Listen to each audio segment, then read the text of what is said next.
It's uncut, it's unfiltered. This is the show of shows. This is the biggest names in drag racing.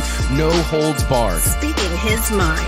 I've never had a problem expressing my opinions, but what we're doing here is bigger than that. These are conversations that need to be had in an unfiltered way. Exploring hot topics. Drag racing's all I've ever done. It's all I care to do. And spreading the gospel of drag racing. I respect the history. I appreciate how far we've come, but I want more for this sport, and I'll fight for it. This is the great American motorsport, drag racing. The Wes Buck Show starts in 3, 2, 1. Hey gang, Wes Buck here, Drag Illustrated Magazine, checking in. It is Wednesday, July 27th, 2022. Hope you guys are doing well. We have, dare I say it, yet again, the drinking game begins at 4 after the hour. We've got a barn burner for you guys here today. We will be joined this afternoon. It's incredible, to be honest. It's a little bit of a pinch me. Let me turn this music down.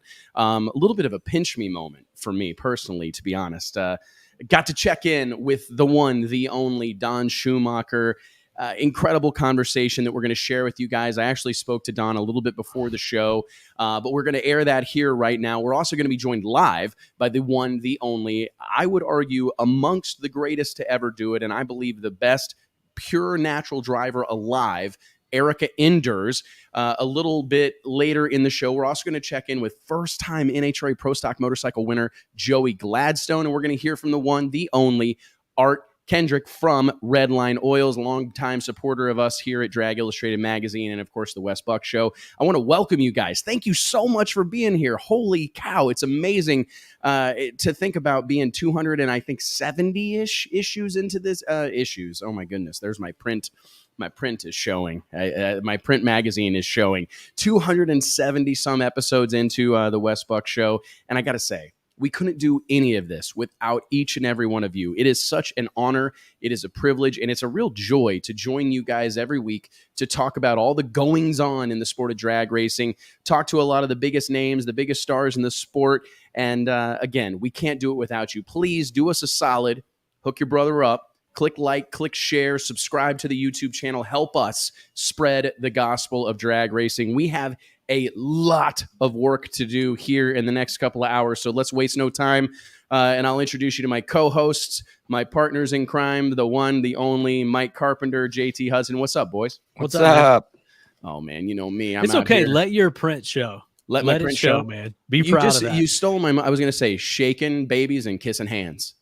I'm going to start saying that. Shaking babies and kissing hands, baby. Yeah, I like your other version better. Okay, yeah. Whatever. Not supposed to shake babies anymore. We don't want to get in trouble. Yeah, I know. People get really upset some about parent group or something like that. Yeah, it's already happened a couple of times. Guys, what's going on, man? Did you guys have a good weekend?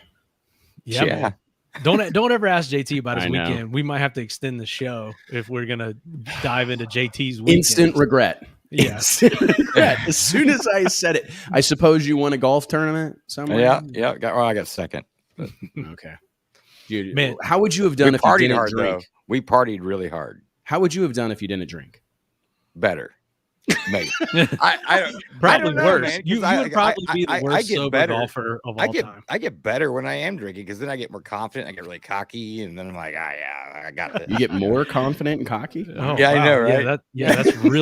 That's really what we need. A more cocky and confident man. JT. I'm curious, real quick, Mike. Is the NHRA Western Swing living up to the hype? I think have it to is. talk about. I mean, that's what dominated the weekend.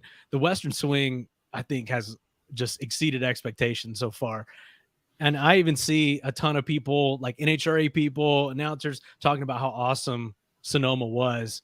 I'm kind of jealous that we didn't make the trip out. We've got to make the trip one of these years to Sonoma. One of these years, I'm going next year. Do some wine tasting, Lisa Mickler at Denzo. Can we get an invite to your party? Longtime friend of the show. Longtime friend of Drag Illustrated. We need that. So if you invite us to your awesome dinner, anytime people we'll make the trip. Anytime people are checking in at Stag's Leap Winery or Cake Bread Cellars, I'm like, okay, we missed the party. Like, if that's where you're checking in, I wish I would have been there. However, JT, I wouldn't fit in. Not a wine guy. You wouldn't fit in. I'd be like, you got anything with a screw top?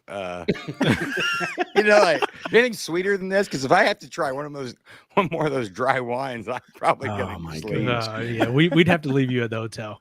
I got to tell you guys, go ahead, Mike. You're trying to steal my thunder. I'm sure. I just wanted to say that normally I think we sort of perceive this time of year in the racing schedule to be a little bit of a lull or downtime, but the Western Swing and everything else that's going on has kind of carried its weight this year. And it feels like there's more going on right now, more news breaking, more things going on, more storylines than we've had in kind of the dog days of summer for quite a while.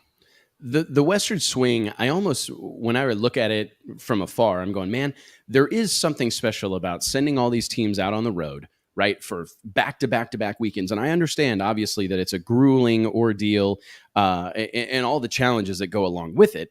However, man, it really does pack a whole lot of racing in a specific region of the country all together, and it gives us something to care about, right? I mean, because I get frustrated, not frustrated, but I do start to wonder sometimes when I hear interview after interview after interview from specifically NHRA pro category drivers that are like, everything that happens before the countdown doesn't really matter, you know? And I get it. I mean, it's kind of like basketball and football before the playoffs start. I mean, there's the regular season doldrum or whatever, but it is nice to have people excited about something. I guess all hopes of a sweep have vanished. So all the talk we did about that is I called that for naught.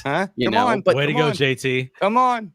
Your yeah, pessimism, you did call it, man. Your pessimism really saved the day there. The stage was set. You have to agree. The stage was 10,000% set for someone. I was looking at Robert Hight or Erica Enders. It just seemed. It seemed like a lock. And honestly, Bob Tasca III, he actually referenced it in his post-race interview after winning the NHRA Sonoma Nationals. He goes, hey, Robert Hight was basically predicting or claiming that he was going to sweep the swing. And, we saw how that worked out. I mean, he definitely was the odds-on favorite to sweep the swing after Denver. And honestly, I thought if Pro Stock Motorcycle ran in Seattle, I was going with a Matt Smith swing or swing sweep. But the rule changes, everything involved with that whole deal. And of course they don't race at Seattle, but those two looked the most dominant. We thought Erica would be the most dominant on the swing going into it. Didn't happen in Denver, but she made up for it in Sonoma. And it was cool to see one of my favorite storylines of the weekend. And let's give a huge shout out to Blake Fontenelle, the new Drag Illustrated video product. We're very excited about it. The 3:30 going to drop every Monday evening. A little recap of the weekend, and it was cool to see Leah Pruitt carry on some of that. Now, she wasn't able to, seal the deal and win and double up, go back to back, but to qualify, to win the race in Denver and carry that momentum over to Sonoma, qualify number one with a really impressive run and just look like they're getting into championship form. I mean, and I guess you guys are much bigger stick and ball sports fans than I am, but does this type of thing happen a lot where you kind of stumble along and you're learning things and you're putting pieces together and then all of a sudden it starts to gel right at the right time? I mean, could we see Leah be a championship contender this year? Yeah, it's a hell of a lot better to get hot later in the season and start figuring things out than to go the other direction, which happens a lot. So, I mean, I think it's great. And like Erica is just on a tear. Jeez Louise. What a season she's having. Oh my God. Like I wouldn't want to line up next year. Yeah, especially the way that they've looked this season. And obviously we will touch on base with Erica here in just a few short minutes. But man, they really are having a hell of a season. I think this is a career year for her. And that's saying something when you've won 4 NHRA world championships in pro stock of all categories, man. Yeah. But and wire to wire win. Number one qualifier. Ran the table. Race. Yeah, ran right? the table. I mean, you just don't see that type of thing at that level. And back to Leah, too. Running in Denver is a completely different scenario than any other track. And I think having performance there doesn't translate to running well everywhere else. And you go from Denver, 100 degrees, 10,000 feet of elevation, to Sonoma. Everybody was running around in jackets. Hashtag. Yeah, I know, right? It's dry and crisp and just perfect. And she goes out there and goes number one. I think that said a lot about the performance of the team and leading into the countdown and the end of the year, that they can go from winning the race in Denver and what it takes to do that. And even though she didn't win the race in Sonoma, go out and be number one qualifier in Sonoma. That in itself, to me, sort of speaks to the strength of that team and the performance of the car. The only person that's not on the show this week that I wanted to talk to is Brittany Force, man. I mean, that performance in the we're going to get a chance. We're going to get a chance. So. We got some big stuff coming up for Indy. Stay tuned, guys. We're gonna have some big stuff, big announcements for the Wes Buck show going into Indy. And we've got another big announcement too, Wes. Do you let's talk about that real quick before? Let's go ahead and do that. This is a big thing that we've been working on for a considerable amount of time. It's no secret that we're big fans and partners with the team at flowracing.com, the world leader in sports live streaming, the central nervous system for all things drag racing live streaming, especially here in 2022. We partnered with them to start this year to help spread the gospel, spread the message that is Flow Racing. I mean, I got to be honest. I was having this conversation with Brett Kepner last week, and Brett Kepner, this is a historian, a legend in our sport, and he talked about how even from home, he's able to consume more drag racing content now. He said to me, he goes, Wes, between Flow Racing and NHRA.TV, I don't need to leave the house. He said the same thing to me. I can see everything I want to see from the comfort of my own home. And it's incredible the service that Flow Racing provides the racing industry and in the reach, in the amount of eyeballs that they provide race promoters from all across the country. But we have kind of doubled down on that relationship here headed into the second half of 2022. And I'm proud to announce, there's some final details that are being ironed out that I think we're going to put out later this week. But working with Courtney Enders, who has just joined the team at Flow Racing, we're basically, the Wes Buck show is going big time, man. We're going to be syndicated. I mean, for the first time. I mean, this is a big move for us. Not only will the Wes Buck show be available via Drag Illustrated's Facebook page and YouTube channel, and of course, everywhere everywhere podcasts are sold or downloaded, iTunes, Spotify, Google Play, the list goes on, but also via flowracing.com, which an incredible platform that will put our conversations with racers from around the sport in front of a huge audience and add value. That's the coolest thing about the team at Flow, is they are constantly turning over stones, beating the brush for opportunities to provide more value to their subscribers. And it's, I don't know, it kind of feels like a feather in our cap collectively, guys, to be included in that. Yeah, 100%. Yep. I think we're gonna have our own page on Flow Racing, our own kind of landing page. You're going to be able to catch all the clips with our individual interviews and everything we've got going on. A huge deal. And I think Flow Racing, if anything, it will serve to get this show and drag racing in front of a wider audience, much the way, like if you're a Flow subscriber and you only subscribe really for drag racing, I'm sure you've seen some outlaw sprint stuff. You've seen some maybe other sports that they carry outside of motorsports in general. And I think it really, if we're going to reach a wider audience and kind of preach the gospel of drag racing, as we say on the intro of the show, that this is a key step in that. They have so much content, and with like dirt track and circle track and all the different types of stuff. And it's good to see that Courtney's trying to get more drag racing content on there. And I think this is a good start. And I'm really excited about getting on. When you start talking about tens and tens of thousands of subscribers, if not hundreds of thousands of subscribers, adding to the drag racing to the millions and millions. No, I mean, it's a huge deal, and we really appreciate it, man. It's this is a group of people who, if we table everything, table your feelings about live streaming, table your feelings about internet connection, table the fact that you're on a Windows 95 right now, table that. What these guys and gals are doing, this is a big deal for the sport. Like, we need drag racing in front of more people. Like, this is the great American motorsport. You guys have heard me, guys and gals have heard me say this 10 million times. Since the second car rolled off the assembly line, we've been racing these sons of guns. And the fact that drag racing doesn't have more of a footprint in the mainstream sports landscape is our fault only. It's our responsibility to change that. And when I see people like those at Flow Racing being excited about our sport, man, it's a big deal. So, hey, before we dive into our first segment of the Wes Buck Show, a really wide-ranging and exciting interview with the one, the only Don Schumacher.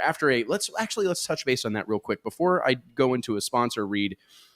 Guys, I'm sure you followed. This was a big news moment. Over the weekend, for those that don't know, news broke that Don Schumacher Racing had sold majority interest in its Top Fuel operation, the one led by Tony Schumacher, Todd Okahara, that team that has been sponsored by Skag throughout 2022, sold majority interest in that team to Joe Maynard and family, and Maynard Family Racing, him and his wife, longtime supporters of the sport of drag racing, huge fans, partnered with DSR early in 2022 to get Tony Schumacher out on the racetrack, compete for a championship.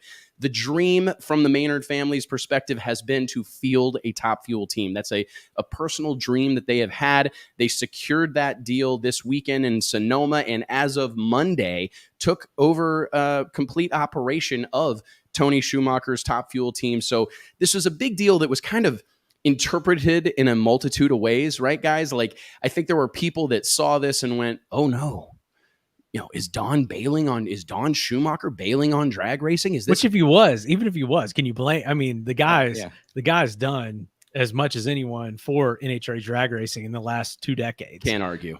So even if he was, but he's not. And that's okay with that. And it was funny because if you look on social media, there was one post after another about, is this the end of an era? Is this the end of a dynasty? Is this a changing of the guard? And I think all of these are fair questions, but it felt, here at Drag Illustrated, we felt it was important to try to actually get his perspective. What's he trying to accomplish? What does this mean for DSR? What does it mean for Don's relationships in drag racing moving forward? And we were lucky enough to get to check in with Don this morning. But real quick, I do want to remind you guys that each and every episode of the Wes Buck Show is made possible by way of our friends at Stroud Safety. Stroud Safety is known for their top quality racing safety equipment, from drag chutes and seatbelts to fire suits, gloves, and blankets, all 100% made in America. Log on to StroudSafety.com and make sure you tell those guys we sent you. Thank you so much for your support, Tommy Cunningham, Anita, the whole team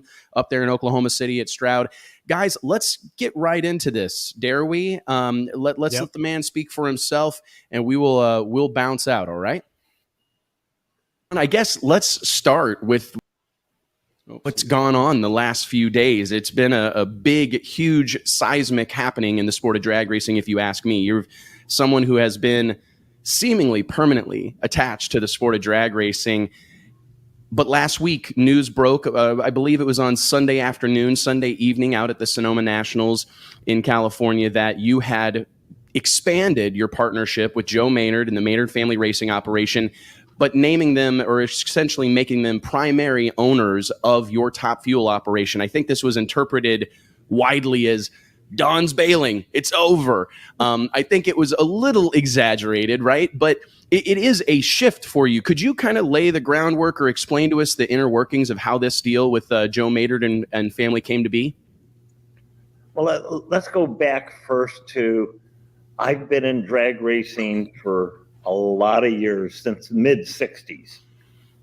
I stepped away to build Schumacher Electric for a number of years during the late 70s and 80s, and came back in 98 with Tony in an Exide Batteries car, and expanded my operation as a businessman that has business opportunities would do, to the point that I think I ran 11 or 12 teams one year out at Denver, namely, and part of the balance of the year. But I've had a lot of teams under my umbrella for a lot of years.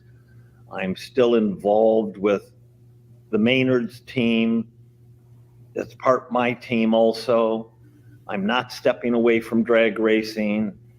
I will be out there when I choose to go out there. There is nothing health-wise that's causing me to do this. There's nothing financial-wise that's causing me to do this. This was done because it's a dream that Joe and Kathy Maynard have had. And they brought that to me earlier this year.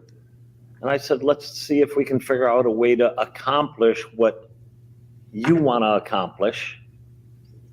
I'll still be involved. DSR and DSR Performance Parts are tied to NHRA drag racing for years to come. And I will be for years to come. But I always try to do what the right thing is for my sponsors, my team members, meaning employees, and for the sport of NHRA drag racing. And that's how the transition at the end of last year put a number of other teams under separate ownership. Is it best to have this mega team owner out there? And yes, I know I've been good for the sport of NHRA drag racing for a lot of years, but it's a time to transition that. And that makes sense, yeah. I'm comfortable with the transition that Tony Stewart has a 2-car operation. Antron's got a 1-car operation, looking to expand upon that. Ron Capps has a 1-car operation. Now the Maynards have a 1-car operation. I'm comfortable with all of those things that has changed my day-to-day responsibility and involvement. So this has been a very comfortable, good transition, and I look forward to it being nothing but the best for, number one, the Maynards, both Joe and Kathy. 2, my employees that are still employed by DSR, and the employees that will be under the Maynards, and the employees that are working for Tony Stewart, and the employees that are working for Ron Capps. All of these people are family members that have been with me for a lot of years. I mean, all of the people that are working for Antron Brown. It's all positives is the way I see it. I don't see any of this being a negative for the sport, for my employees, or the sponsors. Well, could it not be argued, a couple things. First, could it not be argued that this is like a proud moment? I mean, God forbid we were in a situation where nobody wanted to be a team owner, right? I mean, to me, I get a little excited, or at least am able to see an obvious positive that there are people such as the Maynards, such as Ron Capps, such as Antron Brown, such as Tony Stewart, that see opportunity here, or at least have a dream that they see as something worth chasing, right? I mean, it's nice to know that I've often pointed at people such as yourself, Dawn, John Force, Connie Coletta, as something of the oak beam in the center of the circus tent, right? Like holding it up. And it's kind of nice in some instances to see there being more sticks, I guess, right? I mean, do you see this as a positive thing? Like just for the overall scope that there's interest and apparently opportunity in our sport for people to become independent team owners? I see it as a real positive. I feel the same way as I continue to look to go forward in the sport, whether that be with the 3 factory shootout teams that I run and an expansion back into the nitro classes, whether that be Top Fuel or Funny Car. I see this last year and a half or 2 years as a positive for NHRA drag racing. I couldn't agree more, and I'm glad to hear you say that. Continuing along the family line, is there a certain amount of you that feels like a proud papa? Like, I'm sure it's just like watching your kids leave the nest. I hear about it from my mom every time we talk, how bad she misses me, right? And it's like, I mean, do you have some of those feelings, like maybe not the empty nest part, but nice to see these folks go off and find their own way and have the passion and courage, right, in some instances to go out and try to pursue this on their own? Best answer I can give you is I don't think there's any parent that is excited when their child drives away from the house to go off to college that day. Great answer. Let me answer that question in the future. I'm not unhappy.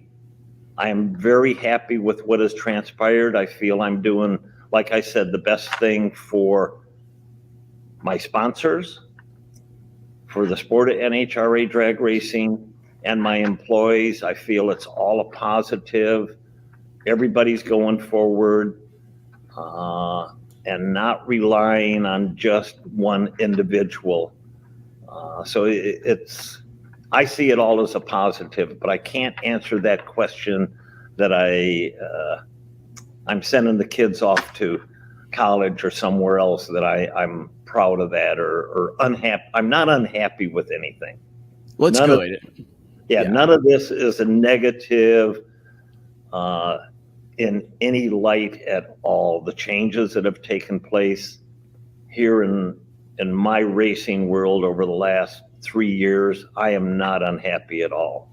When you look back, it's well documented your ability and your one of the things that you're credited for. I was reading your entry into the Motorsports Hall of Fame, and it was talking about the Wonder Bread relationship, and you mentioned Exide batteries, and there's a laundry list of companies that you've been associated with over the years. Napa, Dodge, of course, the U.S. Army, unbelievable what you guys accomplished together there.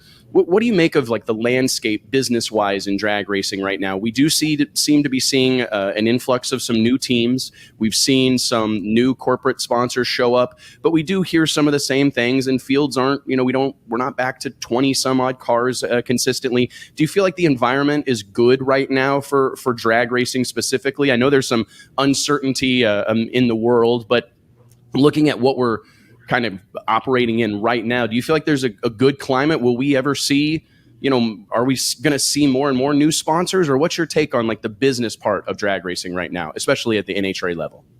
I think everybody would tell you that business is very difficult right now. Are we in a recession? Are we going to be in a recession in 24? If you talk to the business people, they will tell you that there's a maybe 25% chance that we will go in a recession in 22, but that percentage goes up to 40 to 50% in 2023. All of that is a concern and a worry for me, business-wise, for all of motorsports. When you're out there looking for that marketing dollar and sales are not increasing, it's hard to talk those companies into supporting a multi-million-dollar operation for any type of motorsports.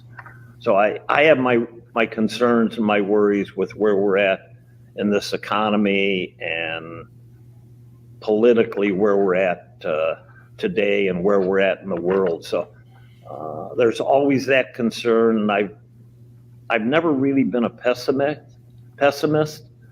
I really strive to go forward and look to expand it. And I mean, I'm looking forward to bringing out another fuel team for 2023. So I'll just leave it at that and keep working in that direction. You can't change what has happened 1 minute ago. You can only work towards changing the future. Encouraging, and it is encouraging. I mean, do you feel, and I honestly, we line up exactly on that because I have my concerns as well.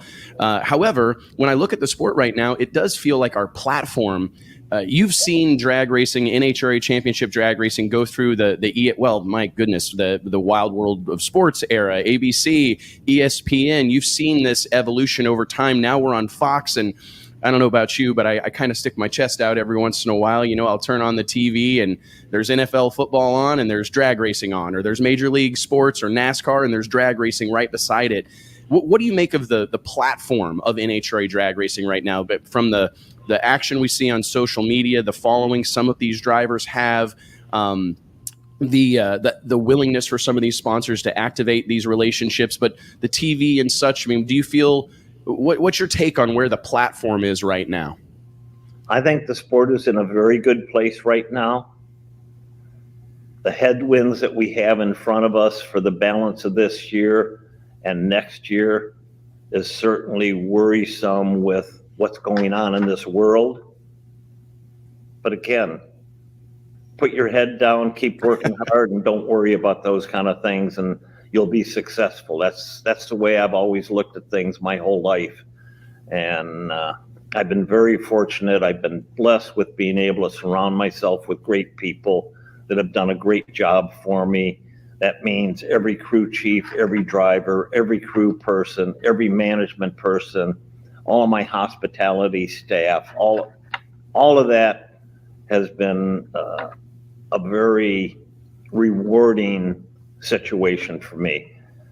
Forget about the championships and the amount of race wins that I've had out there. Those are all overwhelming numbers. I never imagined that I would win Indy in 1970, no less the amount of NHRA national meets that I've won. And never. I think that number's 366? That's almost hard. It's a mouthful. Right? I mean, it's unbelievable. Yeah. I mean, was that even on your radar? Like when you go back to field and phone calls and people wanting you to show up for match races and you're going, oh, I got to build more funny cars. I can't satisfy all these dates. Did ever in your wildest dreams, did you think drag racing would get to the point that it could support something like you mentioned, 11, 12 teams, or even one that cost millions of dollars to run here in 2022? I never imagined that at all. And that's... that, and I was wore out when I stepped away from the sport in '74.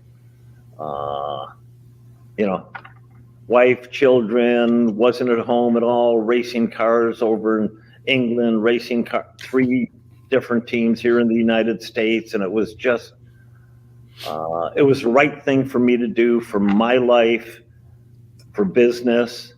And NHRA certainly grew and expanded from there. I mean, the Winston days and all of those things that transpired after I exited the sport didn't transpire because I exited the sport. Those are steps that took place, and we have to look forward to the future.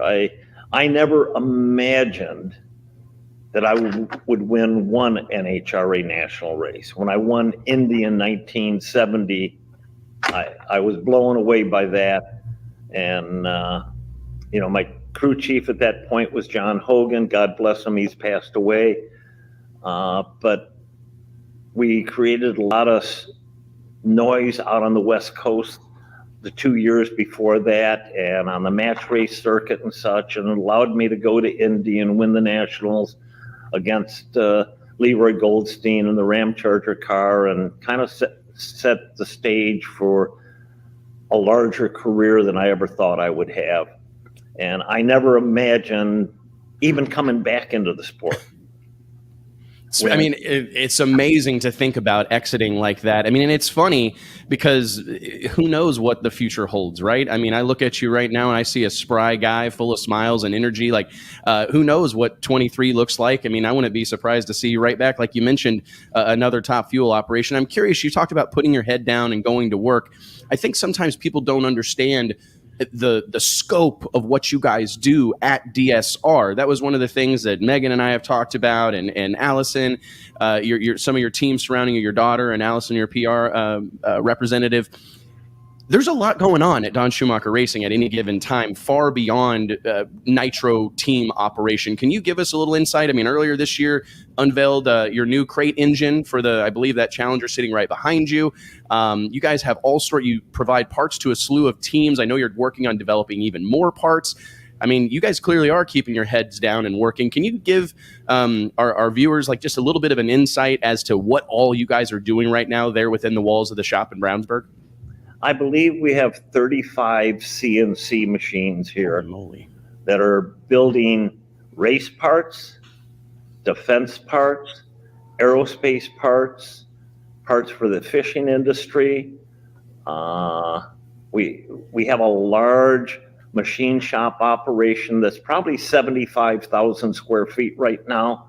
We keep pushing the race teams to different areas in the race shop because the machine shop keeps expanding. We have our own fab shop. We build chassis for ourselves and a lot of other teams, the teams that are here. We have our own graphics department. We have our own PR department. We have a lot of tools in our bag that we use every day and have used every day out at NHRA. I mean, We probably feed 2,000 to 3,000 people every weekend out at an NHRA race in hospitality. Our hospitality plus other customers' hospitality. There's a lot of things that DSR continues to do and will continue to do, and will continue to expand in the crate motor business. We're going to come out with a number of them.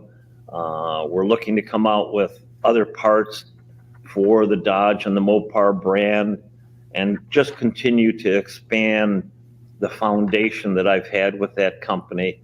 When I first started my funny car operation, it was with the Dodge Charger injected funny car.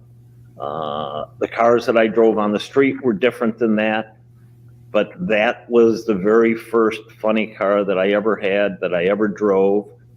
And I'm thrilled to still be involved with Dodge Mopar today, and hopefully continue to build on that relationship and expand within their needs and what we can do here at DSR.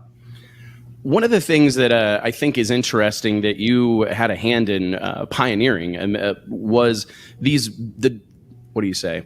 The influx, I think is the word, of these B2B based sponsorships. And I think back to myself as a fan showing up at the races or going to the races with my dad, and you'd walk up on these sprawling pit areas owned by you, obviously, that had, gated entry and invited guest only. And I think sometimes people don't really understand what's happening in there, right? The casual fan that's got a couple brewskis in him, he's walking around going, why can't I go in there? Could you, for those that don't understand, could you explain some of the nuances and the inner workings of those B2B relationships that you brought to the sport, where you're entertaining fans? Like, I don't think people realize you're feeding no one is imagining that Don Schumacher Racing is feeding 2,000 to 3,000 people a weekend, but that's a product of these business to business relationships that corporate America historically has found extremely valuable, correct? Correct. Today, you cannot sell a sponsorship based on your name is going to be in front of all of these things at the racetrack this weekend, and we're going to get you TV coverage, and you're going to be in magazines and newspapers and on the news. It's all really today about B2B. How are you going to create more business volume for your sponsor, or target the needs of your sponsor? Like the U.S. Army, they needed recruits. So you need to go to them and say, I can get you recruits by doing this, that, and another thing. You can't go to them and say, your name's going to be on TV, your name's going to be seen by all of the people in the stands. That program was dedicated off of recruiting people that ultimately join the Army. So, and you have to do that, whether that be with Wonder Bread. I mean, that was all about having the truck drivers bringing the store managers out to the races, because really the truck drivers were the salesmen for Wonder Bread that caused Wonder Bread to be at eye level versus up high or down low on the shelves at the grocery stores. That's what that whole sponsorship was about. It wasn't about having a polka dot colored race car out there. And you have to look at every one of these relationships in a different light.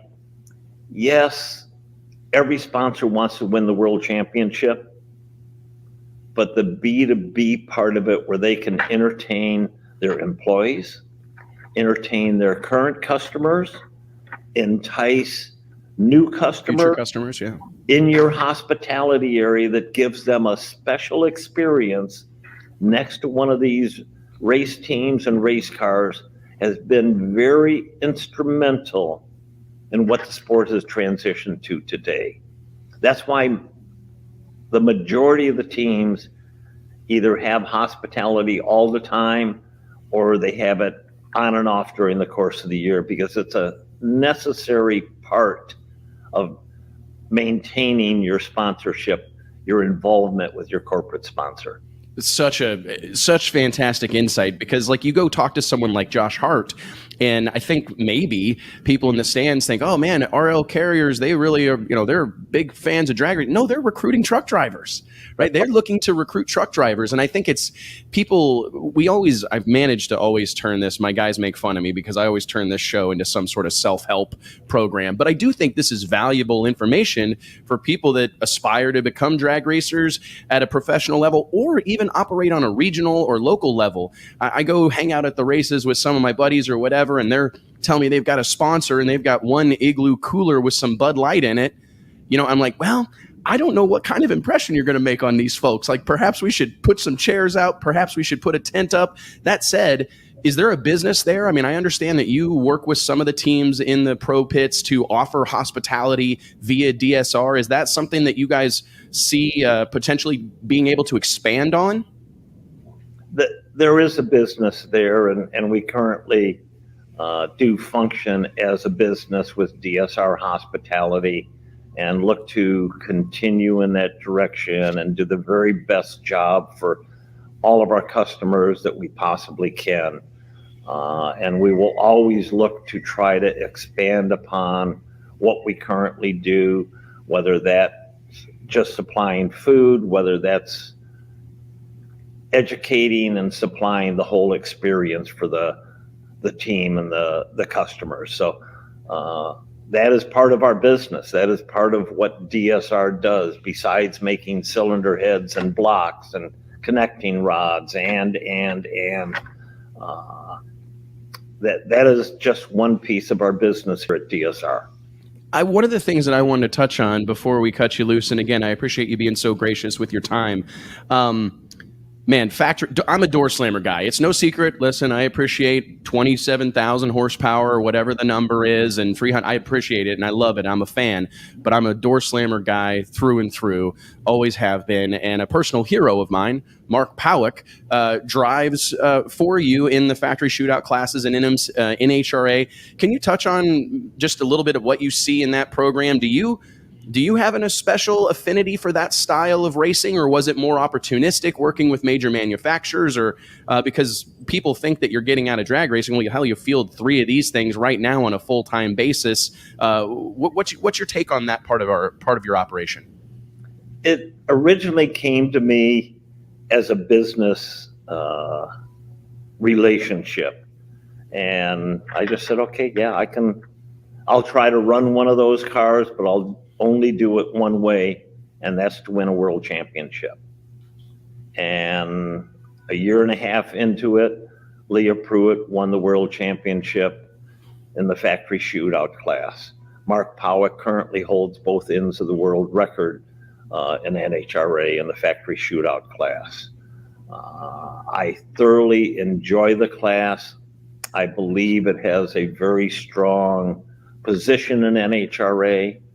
I believe it will continue to grow. Right now, this year, they run 8 races. I would assume that they will continue to expand the number of races that they run per year. But a lot of the people that run these cars come out of the pro stock ranks also, and they're busy on the pro stock side. And if you run too many races on the factory shootout side, it's going to be a whole new world where you're going to have 2 separate operations to support both of them. So how far it'll go, how quickly it'll go, it's hard to say. I mean, I know the pro stock ranks, they've added races this year because of Kenny Koretsky buying Maple Grove. Yes, sir. He wants pro stock there at Maple Grove. NHRA, fortunately, is more than willing to do that, and the teams are willing to do that to support Maple Grove, the fans at Maple Grove, but also the Kenny Koretsky family and what they have done to buy that racetrack and continue to make it an NHRA drag race. And the teams want to support Kenny. So all of those things are positives. And all of us out here, even though we're competitors, John Force and I may frown at each other at times, but I care very deeply about John and his family and his race operation and his race teams and such, as the same as John cares about my family, myself, and my operation, because we know NHRA needs all of us. You know, Connie's a close friend. Everybody out there, from Josh Hart to Mike Ashley to Justin Ashley to many of these people and many of the crew chiefs out there at one time or another have worked with me or for me. So it's a small world out there of very talented people that fortunately we now have the Maynards, the Ron Capps, the Antron Browns, the Tony Stewarts coming in, the Josh Harts, the Mike Salinas, the kind of on and on, the Torrances. I mean, they run a full-time one-car team and a part-time second team. You know, they're dedicated to the sport. They're a family that comes out here and races because they love to race. It's not about business for them, but about the rest of the people that I commented about. It's really about business. I mean, a lot of them take money out of their own pocket to do what they do, even though they have sponsors. But that's the way it goes at times. That is the way it goes, right? In every business, your business Yes, sir. isn't profitable every year. At times you have to make adjustments. And I mean, it was just like the year of COVID, 2020. Oh my God. How hard was that on everybody? Not just on NHRA and NHRA drag racing, but on everyone. And then 2021, things came around and got better. And now 22, things are even better. That disease is never going to leave us, I believe. I can't argue. I'm giving my personal opinion about a lot of things that I probably should keep my mouth shut about, whether it be COVID or anything else. But no, keep going. I mean, it crushed us. I mean, I tell people that, and I'm not ashamed of it, because I think sometimes these things happen, you know, and we can't cry about it. I mean, our business was down 50% almost overnight, you know, survived. Right. And I'm pretty proud of it. You know, I mean, stronger today than you were then. Yes, sir. You were prior to that. I made choices, to be honest, on, and I think I hope a lot of people have experienced this, but there were several things in our business. I've been in business for myself for a fraction of time compared to you, but 16 years, but 15 years in, I never thought that I would be staring down the barrel of like starting over, but that's kind of how it felt. I mean, I had customers that I'd been doing business with for a decade that rang my phone and said, sorry, we're out overnight, you know, and it was tough, but it forced me to make decisions that admittedly I probably never would have made, right? I would have let these little kind of sloppy things and some of the stuff I'd have let it slide because we could, you know, but in that COVID environment, I was forced to make tough decisions that we are benefiting from right now, you know, and it's, we're 100% better for that experience. And as tough as it was on the whole world, and obviously I wish it wasn't that way, but I am proud to be on the other side of it. And I think the sport of drag racing as a whole should really be proud. I think NHRA handled that deal fairly well, really well, actually. I mean, they were back in action pretty quickly. I recount going to the U.S. Nationals. I think it was in 21, maybe. Yeah, 20. Excuse me. It all runs together at this point. But I showed up and I thought, here's a bunch of right-leaning, conservative, rough around the edges people, right? And the NHRA is going to try to make them get their temperature taken to come in, sign 37 waivers, and wear a mask. This is going to be a battle.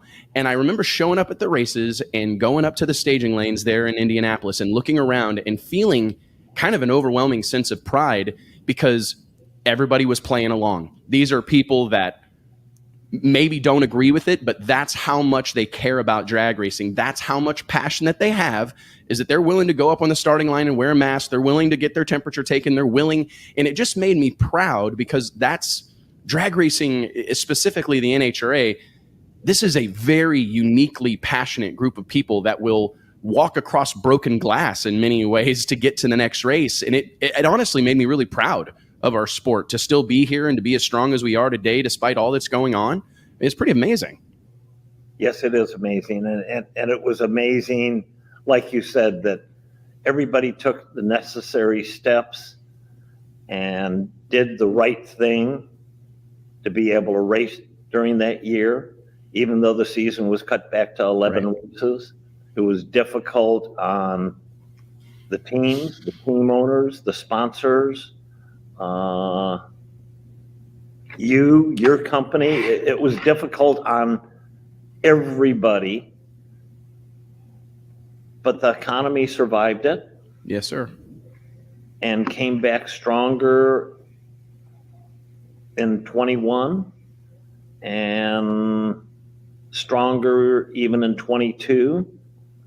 Who knows if NHRA will go back to 24 races, or, you know, I meet with the management there with NHRA, and I'm not about to guess at what they're going to do. Right. But they've made the right decisions so far, and they will continue to make the right decisions. We hate to see, like, the Houston racetrack go away, Atlanta go away. Right. Phoenix is going to go away. These are just realities. Hated to see Englishtown go away. Me too. I love that place. Yeah, it was, Englishtown was a special place to go race at. But things change. The world changes, and we better change along with it. And NHRA did a great job in changing through the COVID situation to where they are today.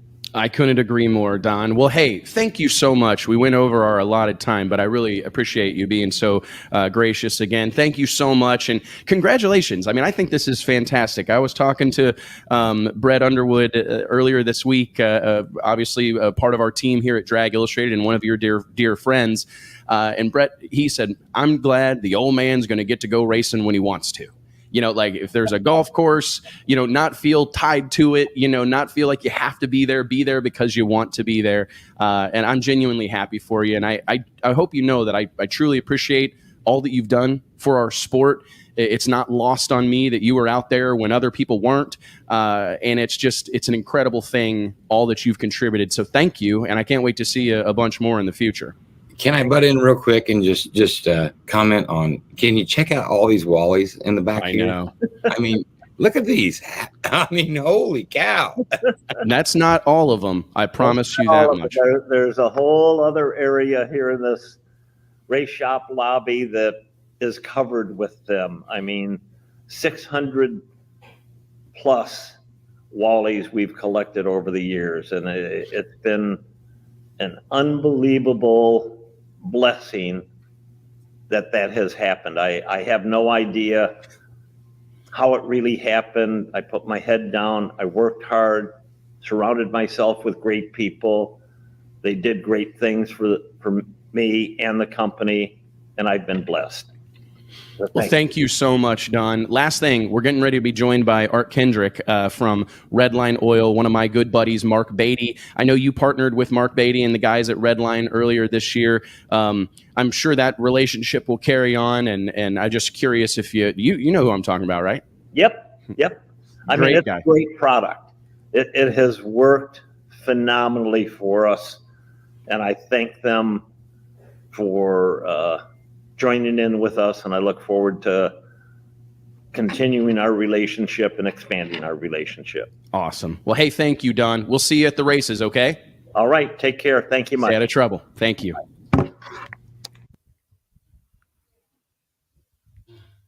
Is this real life? I can't hear you, Mike. Why is Mike muted? Mike, you're muted. I can't unmute him. There we go. Yeah, is this real life? He touched the buttons again. Yeah, it's crazy, right? Great interview. It is great. Like you said, the 600 Wallies in the background, and that's a man that still has the humility to say he was overwhelmed when he won Indy in 1970, and look what he went on to achieve after that. Pretty incredible. It really is incredible, man. And to be able to talk to him and like shoot the breeze like that was, I don't know, a little overwhelming. You know, you were nervous. You were nervous this morning, weren't you? Yeah. Yeah, I was. I mean, that was I didn't sleep at all last night. I mean, Don's he's pretty reserved. He doesn't give a lot of interviews. He's not out there. Have you been around him in the pits? Like it literally feels like you're on the field during the Super Bowl. It could be the first round of qualifying at Pomona, and you're sitting. I mean, there's an aura that surrounds this dude that is it's extremely intense. And I've talked to him before. Like one of my favorite interviews that we've ever printed in Drag Illustrated was when we put him on the cover of the State of Drag issue many, many moons ago. Mike, you might know off the top of your head. It's been a while. I've got it on the wall. Hold on. Do you? I mean, it was like I'm going to say DI 102. I think that might be right. If you nail it, what's the number? What number is it? What's it says on the side? It says on the spine. 60. Oh, 60. Oh shit! You're 42 off. Okay, no big deal. No big deal. Maybe another one. No too, big right? deal. No big deal. No big deal. But I mean, having that conversation with him, I was full blown terrified because DI 62. That had been 60. That had been 60. Yeah. I don't know, basically 115 years ago. So it was a long time ago. But he's just the way he carries himself, and to be honest, a lot of what we do here is like I'm not at all afraid of stealing someone's good ideas, right? Good, Pablo Picasso, good artist copy, great artist steal. And I see the way Don carries himself, the way the team is operated, the pomp and circumstance. I know everybody gets tired of me using that phrase, but it's true, right? The presentation that you see when you're around Don Schumacher is over the top. It's to the nines, whether you're in the pits with one of his race teams, whether you're with him at dinner, whether you're with him at his shop there in Brownsburg, Indianapolis, and Nitro Alley. I mean, they do it right. And I think there's a lesson to be learned for all of us. It's a high his tide longevity. lifts all boats. His longevity, he has these sponsor relationships that have lasted eons. That's not something that is all that common. There have been I think there are some outliers. I think about Budweiser and Kenny Bernstein. I think about John Force and Castrol, but you don't have to, a lot of times it's 2-3 years, 3-4 years, and they're gone. 2-3 years and they're gone. That's not been the case with Don. I mean, he has these relationships that last forever. And my takeaway from that is that there was value there. Both parties were feeling that there was a real value to it. And the fact that I couldn't quite pull it out of him. I was trying to get a little bit of proud papa about what Ron Capps has accomplished and what Antron Brown is accomplishing and what Leah Pruitt and Matt Hagan are accomplishing by way of their relationship with Tony Stewart Racing. But I think that will come. I'm sure, and I don't mean to talk out of turn here, but he kind of mentioned it. It's hard to see your kids go off, right? Get in the car and drive away. Yes. They write country music songs about it. He said he wasn't upset about it, but he didn't really know how to feel about it. It's kind of this in between thing where it's a range of emotions that you're so invested into that person. Yeah, you really are. I mean, it's interesting. We've been blessed here at Drag Illustrated that most often when people join the family here, join the team here, it's a lifelong deal. Right, we're together until death do us part. Damn, JT, I didn't realize. It's like what? No JT, way, God. JT. This is the longest. This is the longest employment T's had in his entire life. Am I wrong? Possibly. A fact. It's a fact. But I mean, it's true. And I can relate to it, man. JT, make me big screen. Real quick, let me take a minute to remind you all that the Wes Buck Show is brought to you by our friends at Redline Synthetic Oils. Redline has a reputation with racers and hardcore enthusiasts for creating products that perform and protect better than any other on the market, and they've been doing it since 1979. Whether it's your race car, your tow rig, your motorcycle, or your lawnmower, when you think about lubricants, you need to think about Redline. For more information, log on to redlineoil.com. Guys, we have another special guest as part of this barn burner of a show here. I'm pretty fired up about this, man. We've got, take a drink. I'm just drinking water at this point. Sparkling lime here on tap. Sparkling spiked from Leah. That's coming. I texted Leah earlier and said, hey, where are we at on this spiked sparkling ice thing? That's primary objective. Tired of talking about it. I need pallets delivered. Exactly. That's how we like to Don't roll. drink anything if it's not spiked.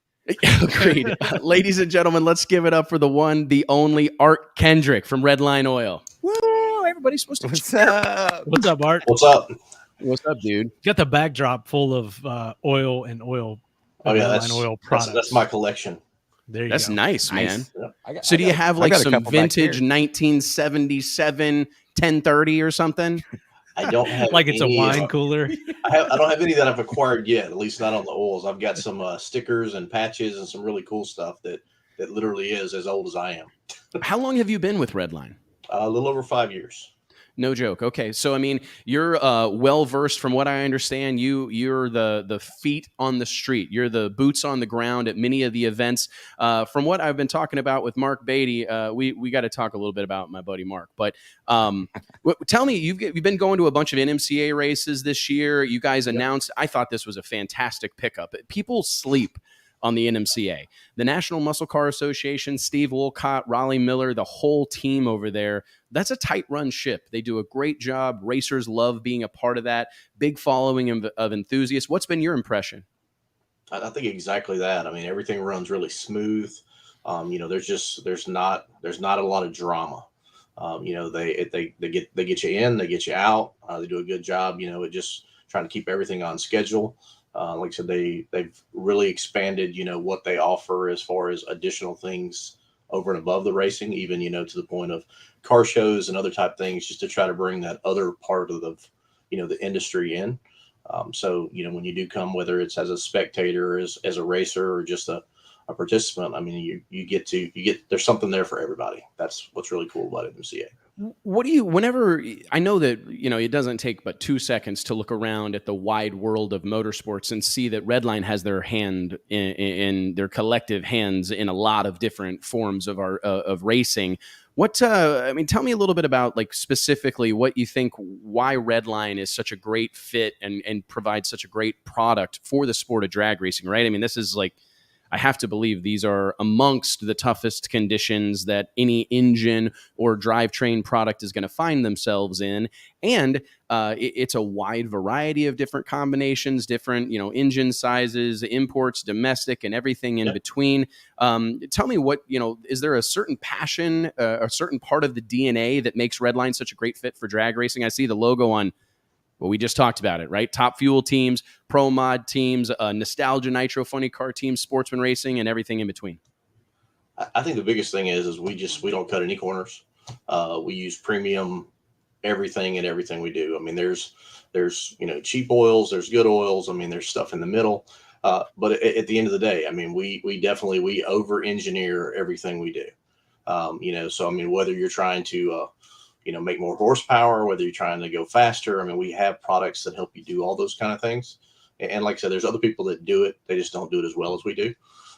So that's just unfortunately, that's the truth of the matter. No, I believe it, man. I mean, what is it about, like, especially I think that there's always an interesting thing that happens when the people are truly passionate about what they're doing. Like I actually mentioned it when I was talking to Don. Like, sometimes in business, we do things opportunistically, right? Like, hey, there's an opportunity over here for us to make some money. Hey, there's an opportunity over here for us to dedicate, double down on some things or whatever and make some money. It's not really our passion, but the magic happens when you're truly excited about something. Is that something that permeates the entire team and culture at Redline, where this is something we are genuinely passionate about? We're not just making oil for anybody who will buy it and racers happen to be willing. This is something that we are genuinely passionate about. 100%. I mean, like, if you go and actually walk through our facility, I mean, you'll see there are people that have been working there for over 30 years. I mean, they believe in the line. They've been there from the very beginning of it. And like I said, it's just it's really kind of humbling to be part of it. What do you make of right now? You guys are bouncing. You're involved in a lot of different teams. Is there a certain part of this sport that is something that really you connect with, Art, that you're especially passionate about? I mean, we mentioned the nitro racing stuff. I admitted, hand to God, that I'm a door slammer guy through and through. Is there a certain part of this sport that you're particularly passionate about? Man, I love everything that goes fast. I mean, just everything. There's no shame in that. I mean, really. I mean, like I said, I've got a definite affinity for Mopars. I love Dodge, and anything Mopar powered. I've got my condolences. Well, No, hey, I'm just joking. It is what it is. Just you playing. know, that was my first vehicle, and I've managed to still kind of, for the most part, keep that as my primary. But I am that conflicted person that I love the tuner cars too. So I mean, I've had Eagle Talons, I've had Mitsubishi Eclipses, and I've had other things like that. I've done the mini truck thing, I've done the car audio thing. I mean, like I said, at this juncture of my life, though, I mean, Mopar's where it's at for me. Hey, there's no shame in that, man. I'm curious, what kind of feedback? I thought it was interesting that I was baiting Don. I was like, come on, let's talk about Redline for a second.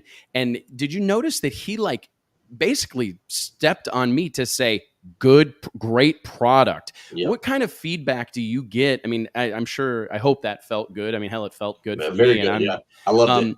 I mean, what kind of feedback do you get from engine builders? I mean, I know there's a lot of options when it comes to lubricants, especially in the racing industry. There's a lot of these different companies and manufacturers, but what kind of feedback do you get from, guys like Don Schumacher, Nitro teams, engine builders that I know you guys work closely with?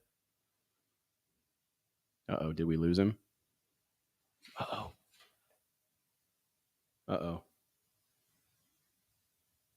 I think we may have lost him. Mike, I think we lost Art. Oh, man. Yeah. That was a great setup, too. Yeah, man. It was going great. That was a great setup. I was enjoying this. He froze up, full-blown froze up. Let's kick him out of the studio and see if we can't get him back. How about that, though? That comment from me getting... were you as proud of me as I was of me getting Don to talk Redline? Absolutely. Like, that was a pre-recorded interview, too. And and knowing that you were going to make that transition, that was pretty epic. Oh, it was pretty cool, man. It's neat to get that kind of feedback because a lot of times companies in this industry they throw money at a team or they throw product at a team. But when you get an authentic endorsement, oh, there he is. There he is. Sorry about that. No, you're all good, big dog. Mike, I'll bounce you out of here real quick. I apologize. Here, boom. Art, what I was talking about is what kind of feedback do you get? I mean, we heard Don give you guys a glowing endorsement there, but what kind of feedback do you get from engine builders? I mean, is it wear and tear? Is it, man, the bearings look good? Or I mean, what kind of feedback do you get from engine builders and people out in the field when they make the switch to Redline or report back after using your product for the first time? That is exactly what it is. I mean, you get that. I used to have to replace my bearings every race. They don't necessarily have to do that anymore. We have customers that have crazy failures like, hey, my pickup tube fell off my oil pump. I ran the whole pass with 0 oil pressure and came back and the bearings are still good. I mean, it's just, I mean, it's that good of a product. I mean, if they're running, any kind of, exotic fuels, with alcohol, anything like that, nitro, all that. So even as harsh as that environment is on an engine, I mean, it still just takes that abuse and just, let's do it again. I mean, that's just where it's at. It's how I'm curious, like what kind of personal pride does the team, like the offline conversations that I have with Mark Beatty, part of the team there at Redline. I mean, I get a kick out of how, what's the word, fiercely competitive that he is, right? And I'm kind of garnering that from you as well. Does that kind of extend to everybody that's involved? It's like, hey, we're the best. We want everybody running our stuff, and we're willing to fight that fight. Definitely 100%. We're all collectively Team Redline, and all of our racers, we consider them to be part of the family. They're not just, someone who buys our product or, we sponsor. I mean, like I said, it is a team effort across the board. Because it's not one of those situations where, I mean, I'm going to get myself in trouble here, but you hear these stories, right? Mm-hmm. About a team getting sponsored by so-and-so oil company or whatever, and they're emptying barrels, right? And putting a different product in it because, I mean, I may be talking out of turn here, but I mean, hand to God, that stuff happens in our sport. But I think it's interesting because that's not the case when you talk about the Redline product. It's something that people are proud to run, are willing to bear all because, hey, this is a product that is a difference maker for our race team. I mean, I'm sure that lights your fire on a Monday morning to start the week, right? Oh, it's great. I mean, and like I said, it's just awesome to be, at the events and like I said, hear these stories and get the praise and get the feedback, help someone, solve a problem or, just overall, do better while they're out at the track. I mean, it's whether it's a street car or a race car. I mean, like I said, we can always improve it. What is one of the things that I find interesting about like lubricants in general is that it's not something that a lot of people are well versed in. You do whatever your engine builder told you to do, right? I mean, I actually ran into this with my dad recently. I was like, "Hey, man, do you run Redline in your Pro Stock engine?" And he's like, "I don't know. They're just doing whatever." And I said, "No, you probably need to learn about this. What are some of the common questions that you get when you're out at the racetrack? I mean, do you find that racers are well versed in lubricants and what they're trying to accomplish with their oil, or do you find a lot of it is just doing whatever they were told to do or buying whatever was available?" Well, typically, obviously, a race engine is a race engine. There's no warranty on it. I mean, so it's not like I put this in it and I went 20,000 miles and I'm good, right? So at the end of the day, I mean, it's, a lot of it is experience from the teams. There's a lot of engine builders that recommend a lot of different things, but I don't think even they necessarily know why they're making the recommendation other than I've used this in the past and it's worked. So it's definitely a struggle a lot of the times to convince someone to try something new or to try something different. But typically when you can get them to step out of that comfort zone and do it, you can show them the benefits of it. And I know you guys, it's one of the things that whenever I've like researched our relationship and worked on various pieces of content for the magazine as it relates to Redline, it's not just oil, but there's an entire slew of products. When I was hanging out in your guys' booth at the PRI show back in Indianapolis back in December, I couldn't believe how many people, I mean, you guys got an answer for about every question, right? A product for about every issue that exists when it comes to lubricants and oils. Can you kind of run us through some of the other offerings that you guys have? Because I do believe most people assume Redline primarily does oils, and they don't know that there's transmission fluid or gear lube, etc. I mean, we are 100% full line today. I mean, we have everything from assembly lubes to break-in additives to obviously engine oils that we've talked about, automatic and manual transmission fluids, gear oils, extreme duty gear oils like our shockproof products. That's probably one of the most unique products that once people actually try that out, it just blows their mind. Because typically you make a lot of horsepower, potentially, you could, say bend or break a tooth in a rear differential. We've got this shockproof product that's available in everything from a really light one to a heavy duty one. But basically, at the end of the day, it's our heavy shockproof. You'll see a lot of teams using it when they drain the differential out. It looks like Pepto-Bismol coming out. So people kind of freak out on that. But it's basically a 7590 that has an additive technology that basically increases the load carrying capability. So it performs like it's a 250. So you get the drag of a 90 weight, but the performance and protection of a 250. So, it allows you to go fast and still just have, extreme power put to it without breaking. Yeah, like reducing the chance of it breaking. The rare case where you get the best of both worlds. Where does that technology come from? Because I guess, forgive my ignorance, but as the layman, it's easy to assume that you whip up a batch of oil and you just start making a bunch of it, right? So, I mean, I guess, is there a bunch of scientists in Houston that are working on this stuff all the time, or how does that? I mean, take us behind the scenes on some of this stuff, and forgive my ignorance. So obviously you mentioned, Redline's been in business for 40 plus years. We're owned by Phillips 66 today, but we still operate as Redline Synthetic Oil. We have one primary chemist, and he's got some people that do help him, obviously, that's been with Redline since the 80s. I mean, he created Water Wetter. He created Shockproof. I mean, he is the, mad scientist behind, all of why Redline is just so awesome. And like I said, he's continued to stay with us all this time. And, like I said, it's 100% his ability to mix chemicals together and, make new products that are just killer. I'm curious, like when you are out and about bouncing around to different events, we talked about the NMCA, but I know, talking to Mark over the course of 2022, you guys have a hand in a lot of different types of racing. What's your, one of the things that I talked to Don Schumacher about was just the overall health and wellness of our hobby, of our passion. I mean, what's your take on that, Art? I mean, do you feel as optimistic about, I mean, obviously there's some uncertainty in the world and there's some things on the horizon that can get us all up in our feels, but as we are right now, do you feel as good about like the motorsports community as I do? Oh, 100%. I mean, obviously, we do a lot of events, like, we do all the NMCA, like you mentioned. We just did Hot Rod Power Tour a few, I guess about 3 weeks ago. And I mean, that was literally, between 3 and 15,000 enthusiasts at every single stop, every single day. And with the heat index over 112 degrees every single day. And, gasoline literally at $5 a gallon. And those people were still all there. The racing's the same way. I mean, they're going every single weekend to every single track that they can make it to. I mean, like I said, it's, it sucks that, gas and some of the other things are so high. But with that being said, they're not slowing down.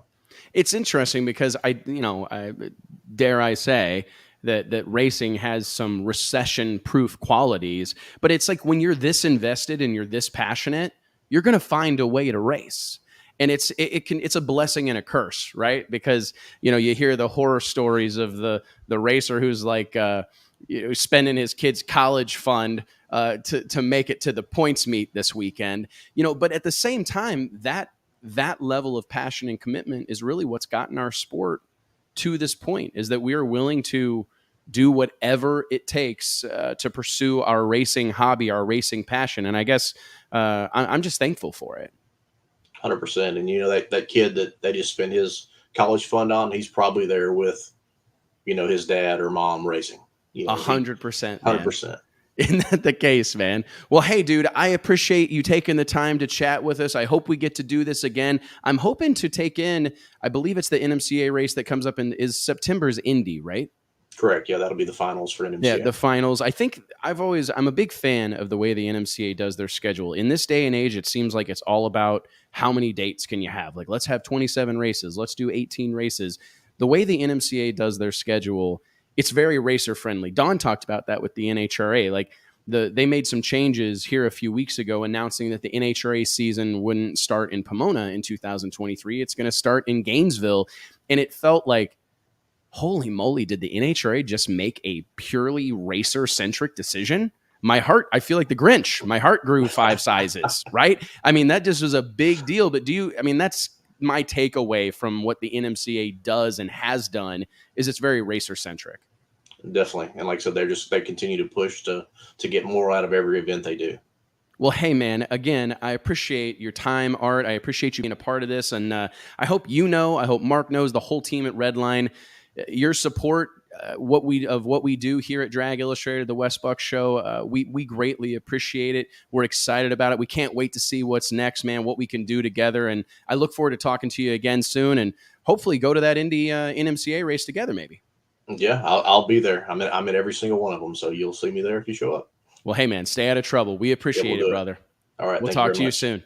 Don't run off. We got Erica Enders on deck. I believe here in a few short moments, we will also be joined by NHRA Pro Stock Motorcycle pilot Joey Gladstone. Mike, JT, we ran a little long on the Don Schumacher interview. I apologize to everyone. We're going to have to kind of blaze through some of this stuff. But when you got the Don on the line, you let him do what he wants. Am I wrong? You're not going to cut him off.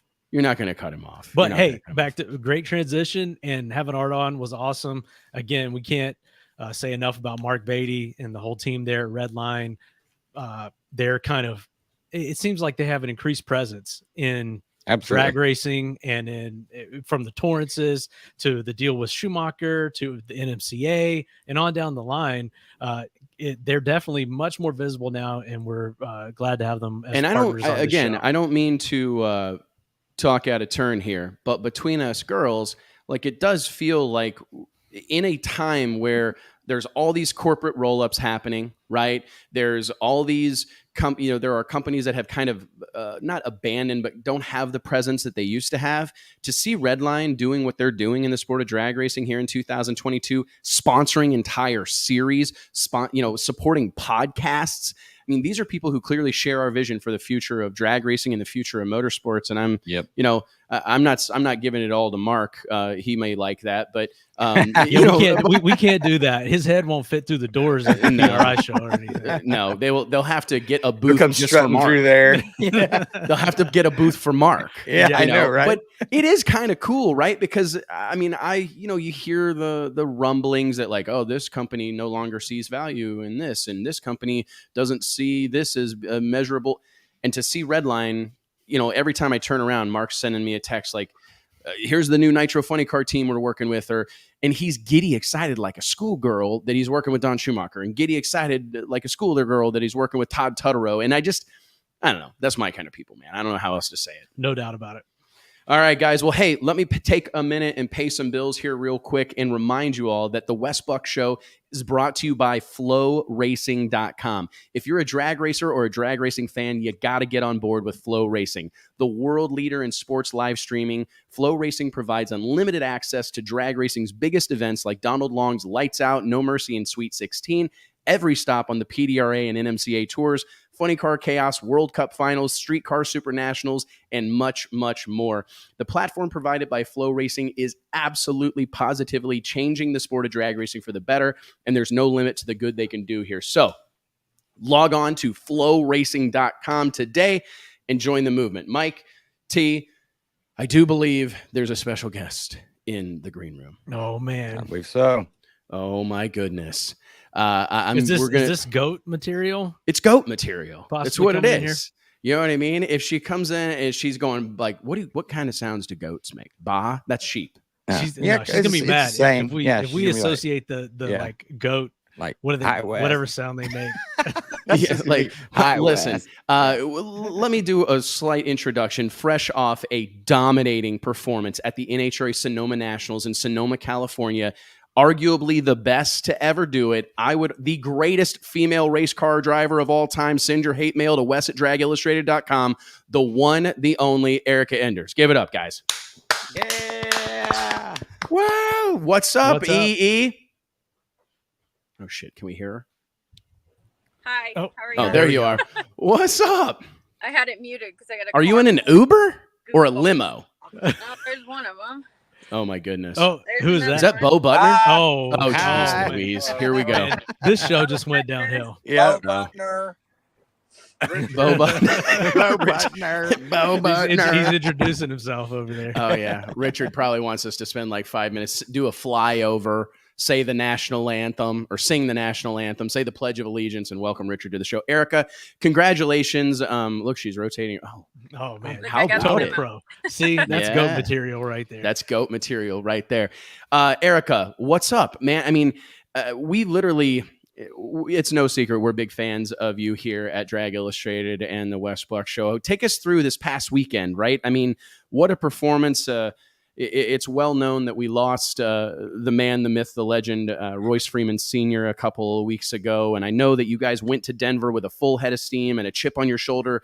But regardless, to just be in the winner's circle after that and all that you guys have gone through in the last few weeks, how satisfying was that alone? Just if nothing else happens in the future, that moment, it surely seemed significant, E. It was definitely huge. Grandpa was a big part of our whole deal. As you guys know, he raced pro stock back in the 70s and kind of instilled the love of drag racing in his three sons, Richard, Royce Lee, and Robert, who all work at Elite Motorsports, and Richard's obviously my team owner. So, we had the services on Wednesday. We left Thursday morning for Denver. So there was really no time to let it soak in, no time to grieve, just kind of go on to the next deal. And, obviously we wanted to win for Grandpa there. And I unfortunately got knocked out first round. Aaron had a parts failure in the final and wasn't able to win that one. So, our next goal obviously was to go to Sonoma and get it done. And, just to kind of backtrack a little bit, every New Year's I set my goals and Sonoma is always on my list. And for 18 years, it has somehow evaded us. And this year we finally got it done. So it was a significant win for me, for us as a family at Elite Motorsports, for Grandpa, and a whole number of other reasons. But to win Sonoma was just freaking awesome. How hard is it for the team? And the coolest thing, about you, or one of the things that I really get a kick out of, and there's only a handful of you hired gun drivers that we get to have these type of conversations with, but you are intimately involved, like the nuances of the car, conversations with crew chiefs like Mark Ingersoll and Jake Harrison, and obviously Richard and everybody that's involved in the program. How hard is it? This isn't something that we talk about perhaps enough, to go from freaking Denver, where you're making no power, you got all this gear ratio in the car, and then go to sea level. I mean, is that hard for you to wrap your head around? I mean, to make wholesale changes like that from one race to the next? Yeah, it's super challenging outside of the cockpit more so than inside of it. But there are so many differences as far as driving goes, going from Denver back to sea level. The shift points come differently. Obviously, there's more clutch in the car. Just drivability completely changes. And then you talk about the crew chief lounge upstairs. Like, those guys are a wealth of knowledge, as you know. I feel like Mark Ingersoll's the best this business has ever seen. And, we got Tim Freeman. Rick Jones is back in the house this weekend at Sonoma. So that was pretty significant as well. But, they have logbooks from years and years and years prior. But we made some changes on my car. Like, every time we run good or run well with the Melling Performance Chevy Camaro, I'm kind of like the test dummy. We put it in our customers' cars. So, a few weeks ago, I took everything out of my car and put it in Bo Butner's car. Last week after Denver, we took what I had run in Norwalk out and put it in TJ's car. And I had a completely new combination for Sonoma. So that kind of tells you why Friday night's run sucked a little bit. They usually take like a couple runs to get the tune up right. And Jake is just awesome at that. So we went out on Saturday and definitely ran better and went straight to the top. So it was a little bit stressful. I know that's a lot of information, but we're always changing stuff on my car and it's never the same. So I try to put that out of my mind, because the guys that are making the calls are the best in the world. And I just need to focus on my driving. And Mark and Tim and Rick continue to give me this good race car. So the weight's on my shoulders, right, to not mess up. And that was kind of what I said in Norwalk when we performed so dominantly. If I can just be 20 or better all day today, I'm going to hold the Wally at the end of the day. That's all you have to do, just your job. And that's my mindset for the last few races. And in Denver, I set up to be 20. I was 22. Mason threw something at the wall and it stuck, and he was able to beat us. He did a great job. You can't take anything from him, and they definitely ran better. But that first round exit really, really sucked. But, going back to Sonoma, we ran really well, and I was in the 20s all day. So that's what it takes. We have your reaction times: 011, 021, 018. Well, thanks. I mean, it's pretty incredible. I mean, and I don't mean to just sound like a fanboy, but like it is kind of amazing that you can even have that kind of conversation with yourself, right? Like, because if you told most heads up drag racers, oh, I just need to be 020 or better, no big deal. I mean, holy moly, but it's crazy that you put, that's what it takes. What do you make of pro stock right now? Like, you look at Aaron and it's crazy. Some of your toughest competitors are parked next door. But I mean, even Greg has really stepped up his game on the starting line. Obviously, Dallas Glenn, a hitter, Camry Caruso, the list goes on, Mason McGahey, all these guys. What do you make of the environment in pro stock? I mean, I know that for the sake of TV and media or whatever, we want to make it like y'all hate each other. And if you want to go that route, we can. But I mean, it does feel really different, right? I mean, this is a hyper competitive group of people. I don't know that there's anything like it in the NHRA right now. Yeah, I'll agree with that. Pro stock has always been super competitive. This year, where the difference lies is there's an influx of younger drivers out there. Greg Anderson and I joked around at the beginning of the year. It's him and I against a bunch of kids. And I mean, that really is what it is. We have Aaron Stanfield, TJ Coughlin, Bo Butner. He's a couple years older than me, but he's in our camp. Then you have the Quadra boys who are in their early 20s. Who are tremendous behind the wheel. And poor Christian has been one thou on the wrong side of it 2 weeks in a row. But those guys can go double O at will. You go outside of our camp, you got Kyle Koretsky and Dallas Glenn. And it's tough. It's stout. So, it kind of, you have to rise to the occasion. And I feel like that's what kind of changed when a couple of us came into the class 18, 20 years ago. Like, you look at the class average before that, these guys are 50, 60, 70 on the tree. If you drag a 30 up there, you're going home now. So it's very competitive, but I love it. I love the pressure. It's awesome. Right now, the performance across the board, I mean, we've seen a lot of guys and gals go fast, but it would appear, especially rewinding back to Norwalk, that elite performance engine under the hood of your Melling performance Camaro is a difference maker right now. Having some of the offline conversations that I've had with different members of your group, it sounds like you guys are spending a lot of time in the engine shop, a lot of time on the dyno. Can you take us through? I think somebody was asking you this in the media center when I was watching your media center interview from Sonoma, but take us through some of the effort that goes on. Maybe not everybody completely understands that even when it's back-to-back races, I mean, there's still an ongoing effort in Wynnewood, Oklahoma to make more power, find one, find two, find five. Yeah, absolutely. Like, when you're finding just a few horsepower here and there, it makes a huge difference for us when wind lights are separated by just a couple thousandths of a second. So, the fashion in which we lost the championship last year, Greg had a dominant car, and I know I've said this in a number of interviews, but he had a dominant car. And it still came down to the wire in Pomona, him and I racing in the semifinals for the world championship. Basically, I would have had to gone on to win the race, but he crushed us.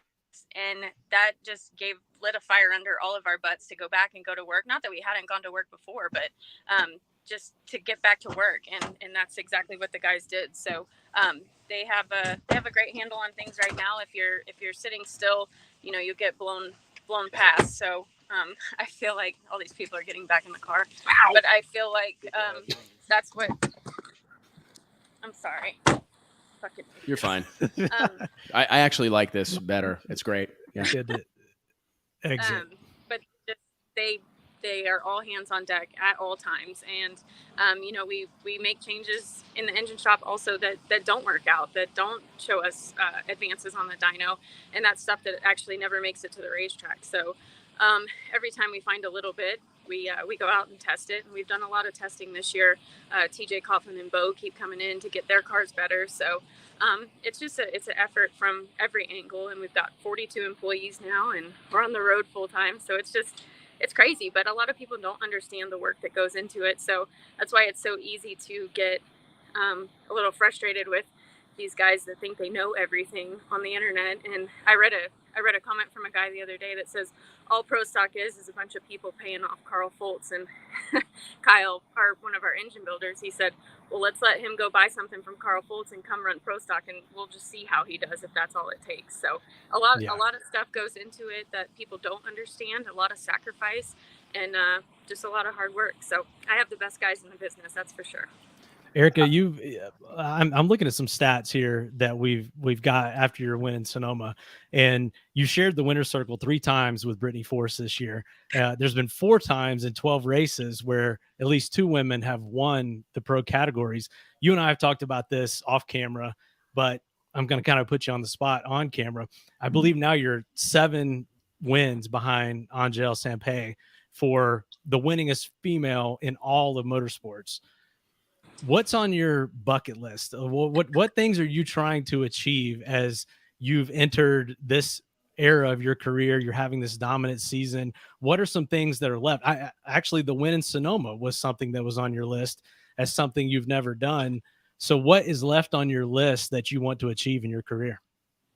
Well, when I first started out, I didn't want to just be the best female. I wanted to be the best, period. And, we obviously have a long way to go to do that, but as a little kid looking up to female racers like Shirley Muldowney and Angelle herself and Shelly Anderson and Shelly Payne now, like those were my female heroes. And to be, even mentioned on the same list as someone like Shirley Muldowney, it blows my mind. And I remember the race, we won the U.S. Nationals in 2015. And that was the race that put us 1 win past Shirley Muldowney with 19. She has 18 total. And I remember that feeling. And obviously, the goal again to be the best ever. We're within 7 of Angelle, but she keeps winning, so that makes it hard to catch her. But, sharing the winner's circle with Brittany Force has been really awesome because she's worked really hard to become the driver that she is. I'm good friends with Alexis DeJoria, who just keeps pounding away at it, and it's fun to watch. And was able to qualify on the pole with Leah and Angelle in Sonoma, and have done it with a lot of females over the years. And It's significant. So I want to setting the goals high, right? Pass on gel, whatever. I feel like 99 wins with Greg Anderson is a little far-fetched. I don't think I want to do this crap that long. I just don't. But we'll do the best we can all the time, and we're obviously competing for our 5th world championship this year. That puts us on a list with, I think, Bob Glidden, Jed Coughlin, Greg Anderson. It just, the names that I'm mentioned next to, it blows my mind, because as the Mount Rushmore. That's the Mount Rushmore of pro It stock. really is. It really, I mean, that you're in that tier now with your accomplishments over the last few years. Well, I'm going to do the same thing to you that I talked about with Don. And I Don Schumacher, earlier in the show, we checked in with him, and it's just, there's a lot of young folk out here that are aspiring to make it, right? And do you have any like insight, I mean, that you could provide, just as far as what, I know this journey would be very difficult to encapsulate in a few-minute interview here on our show, but when you think back about, I mean, go back to being in a junior dragster or super comp racing or trying to get a pro stock ride, is there a handful of things or one thing that you point to as being a significant contributor to your status here today, Erica? Oh man, there have been so many people that have helped me along the way that I couldn't have gotten this far without. Obviously, starting with my dad and my mom and my sister. And my sister's the ultimate hype girl ever, and I couldn't do a lot of this stuff without her. It's nice to have, another chick on the road among 40 plus men, and that act like your older brothers that you never wanted, but they're awesome. But going back to the beginning.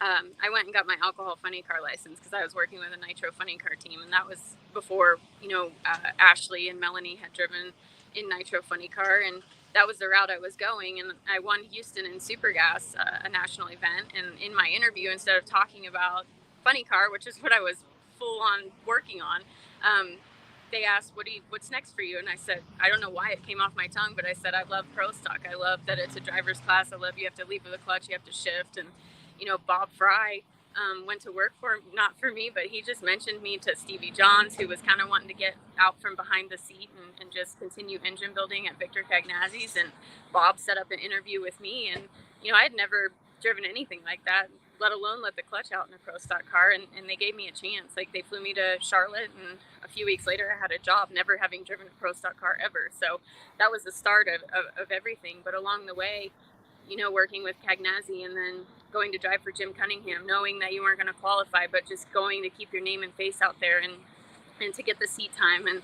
not qualifying and losing first round a lot when I was with that team.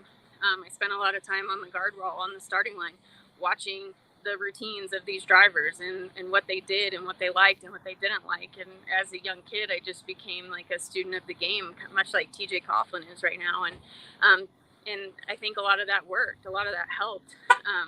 And you don't just get to, well, a lot of people do now. Back then, you didn't just get to step into state-of-the-art equipment with the baddest team in the world with horsepower that's capable of running up front. You didn't have opportunities like that. You had to find the money. You had to get the seat time. You had to make yourself better. So I feel like that's a huge difference in back then. And I'm not that old, I don't think yet, but from back then to the way it is now. And I listen to a lot of interviews and watch a lot of people, and it just it blows my mind, not how unappreciative they are, but how just expectant they are to go out there and do well. It's tough. And well, it's funny. I'm glad you said that, E, because one of the things that I run into is I feel in this, I think maybe it extends across all of our sport right now, from technology to just the availability of big power, reliable power. I think we've all kind of become desensitized to this a little bit because, and I want to back up real quick. The reason you're not old, it's that you started so young. Right. I mean, most people, the three of us are all the same age. So we're all so be easy with the old comments, but it's true. You started so young, but I get what you're saying, because I look at people that come into the sport and I can't really go any further than my dad. Like, you can ask Richard Freeman about this. Like, my dad basically sacrificed everything to try to chase the pro stock dream and never did get it done. right? I mean, never did get it done. And that list is long of the people that have tried. I mean, think about Max Naylor, right? I don't know why he came to mind, but I mean, Jaeger. This dude had fucking Jägermeister as a sponsor. This would have been JT's cashed favorite in his UPS retirement, right? To go pro stock racing, and was out here for 2 years before it was up in smoke. And that he's one of dozens of people. So I completely appreciate what you're saying, because I look at some of the young folks that come into the sport right now, and I'm not bagging on them. I mean, good for them for jumping at the opportunity, but it's way different now. And you know what? You don't have to look around any probably further than that car you're riding in for the people that are responsible for creating that environment where you can go buy a program, you can go lease an engine, and it's reasonable, right? Is it cheap? No. Is it affordable? No.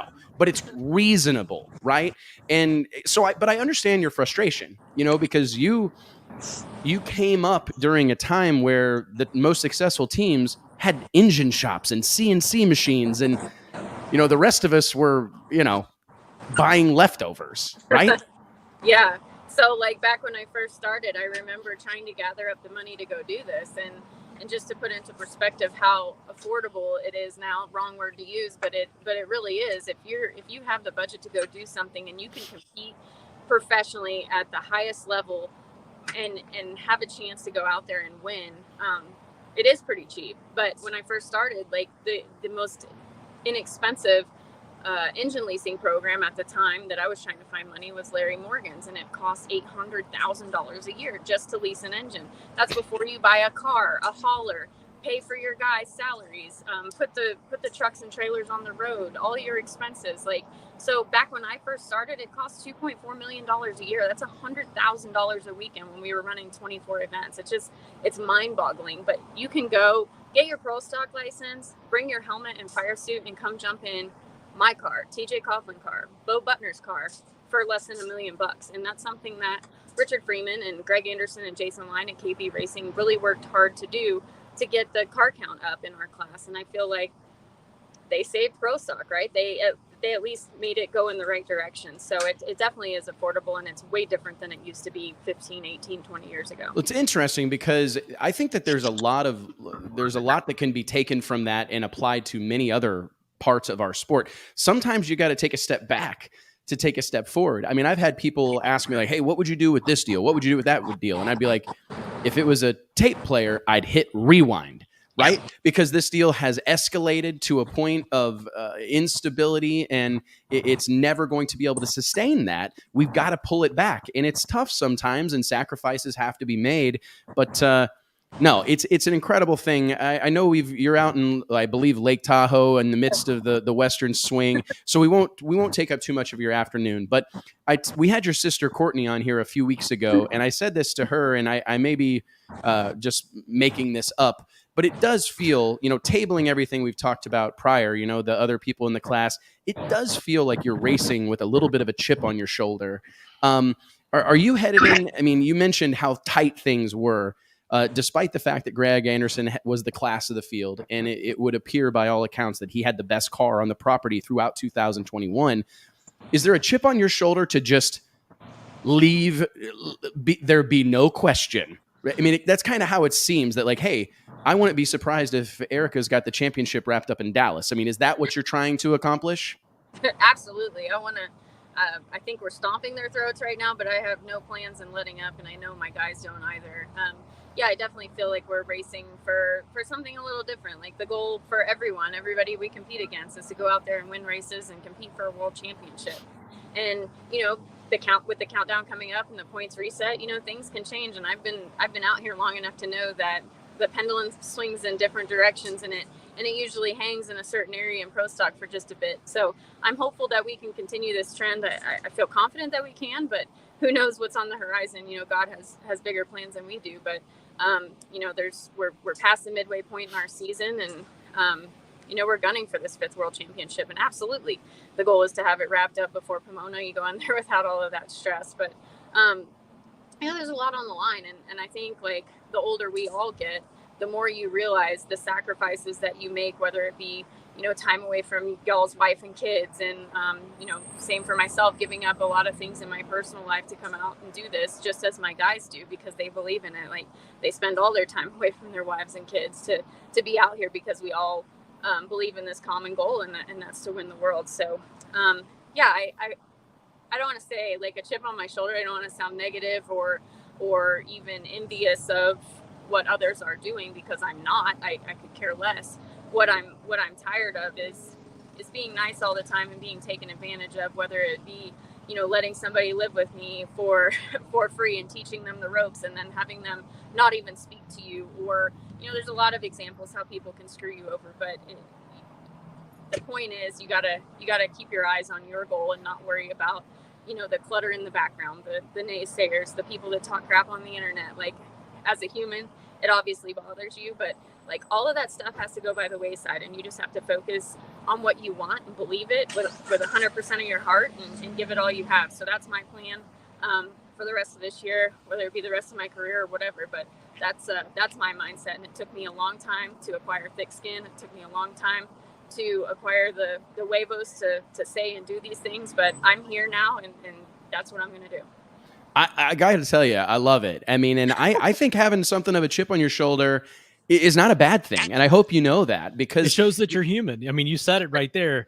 You're a human being, and you react to these things that way, and it allows people to relate to you. I think having a chip on your shoulder is a human element, and it shows that, you're not immune to the different pressures and everything that's going on, or reacting differently to how your career, where you are in your career now versus where you were, like you said, 20 years ago. So it again plays into what we preach here all the time, of showing us how you truly feel and showing us your emotion.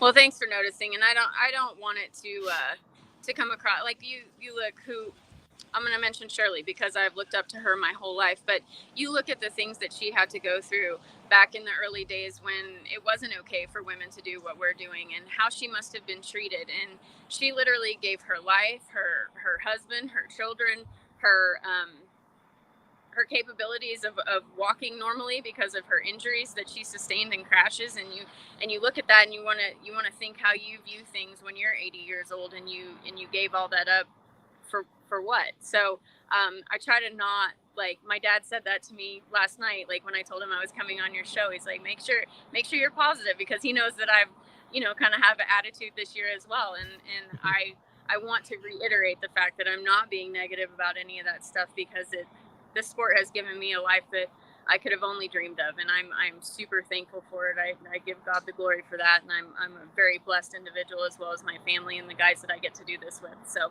it is all positive, but it's about focusing on ourselves and not necessarily carrying other people who want to freeload off of your back anymore, and that's what I'm done with. Hey, from your mouth to God's ears. We appreciate it, and we love that. That's something that drag racing lacks in many ways, is that we need more emotion shown. We need people. This is how we capture the attention and the imagination of the masses, is by being humans. I mean, I think about, like the Kardashians are famous for breathing, a couple other things, but primarily for breathing, Yeah. But you think about that, but we get wrapped into their soap opera. Right. Yep. We need a little bit more of that in drag racing. So I appreciate you being so willing to be candid and honest with us. Erica, go to lunch or go enjoy yourself. And thank you so much for taking the time to hang out with us on a Wednesday afternoon here on the Drag Illustrated show. Well, I appreciate you guys having me on. And again, like I always say, thank you for your passion and your love of our sport. I love that it's always at the forefront of everything you guys do. And Mike, you're the best. Wes, you're the best. I appreciate both of you guys. Thank you. Thanks, careful. Erica. You're the best. And I think I'm telling you, greatest female race car driver of all time, but I think perhaps the greatest of all time. Go. Thank you. Go. I'll keep doing my best to prove you right, I promise. Thank you, Erica. Be careful, all right? And good luck in Seattle. Hopefully you can round out this Western Swing with another win. This has been the most exciting Western Swing that I've gotten to watch, I think, maybe in my entire career. So be careful, all right? There's Tell the Richard horn. to quit that was honking. Richard. I know, right? My God, him and that beard and goatee. Jesus. Okay. Hey, thanks, Erica. Appreciate it. Cheers. See ya. Oh, my goodness, guys. What a deal. What a show.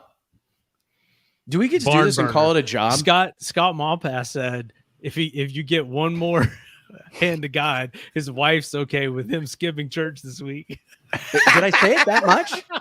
Oh yeah. Shut I up, mean, dude. I'm on like 6 beer or something.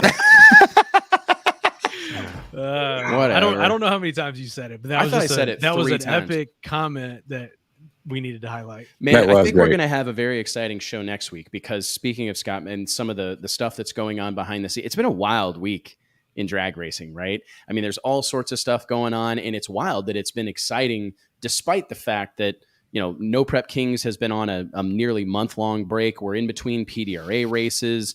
The radial series is on pause. Pro Stars this weekend. Yeah, man. Are you excited about that? I'm genuinely excited about it. We have to support these one-off shootout deals, and I'm excited. I am as excited for this race as any PDRA race because I love the environment. They're doing a chip draw, right? I mean, it's something different. It's a shootout, baby. And yeah, it's a shootout. So that and I think it's August 12th, right? That NPK returns to Tulsa. I think that after the long layoff, those guys are going to be chomping at the bit, and we're going to see the new Shocker car, the Larry Jeffers Shocker. What changes to combinations? What new rivalries have formed? We saw some. We've seen some of that significant drama over the weekend between John Odom and Marty Robertson, which is going to be fun to kind of dive into perhaps next week. I actually reached out to Marty this morning, and he's at the NHRA doubleheader. The competition comp eliminator is running in Topeka this weekend, so he's at that event. So we couldn't get him on the show today. I do think we'll get Marty on here next week so we can kind of dive into this deal a little bit. Marty is a longtime friend of Drag Illustrated, FODI, FODI. FODI. And I'm excited to kind of get his take on this. For those that don't know, there's a lot of controversy on the internet right now about, there's some he said, she said going on. And it's exciting, man. I know that everybody gets up in arms about this stuff. And I think it does get too far gone sometimes, right? It's over the top or it seems manufactured. But hey, man, a genuine beef, I'm all here. I'm here for it. Oh, I know. But he's like, this guy's like, man, that announcer can't call you a street outlaw. Like you're not in the club yet. Like you don't have your cut yet or something like that. It's like, we should get leather jackets made for him or leather vests made for him. You've been on the scene for what, 5 minutes and rode Justin Swanstrom's coattails to get there, between a rivalry or something. It's like, whoa, yeah, he's firing shots. It's not. We're gonna get cuts. It's not SOA. It's NPK. That's gonna be the. Oh my goodness! It makes like 0 sense.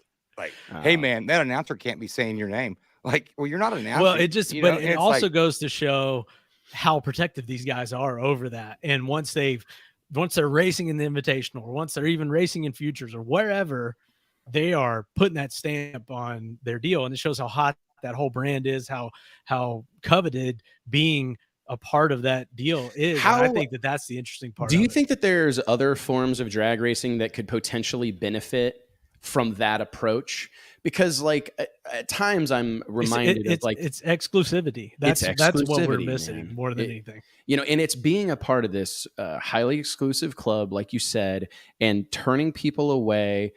Being willing to do that. There's great power in that. And I look at some of the other parts of our sport where I would argue the racing is every bit as good, if not better, right? But being that it's come one, come all, it loses some of its luster. And on the heels of the success of No Prep Kings and all that they've accomplished across 4.5 seasons, they're in the midway point of their 5th season, or pretty close to the midway point of their 5th season.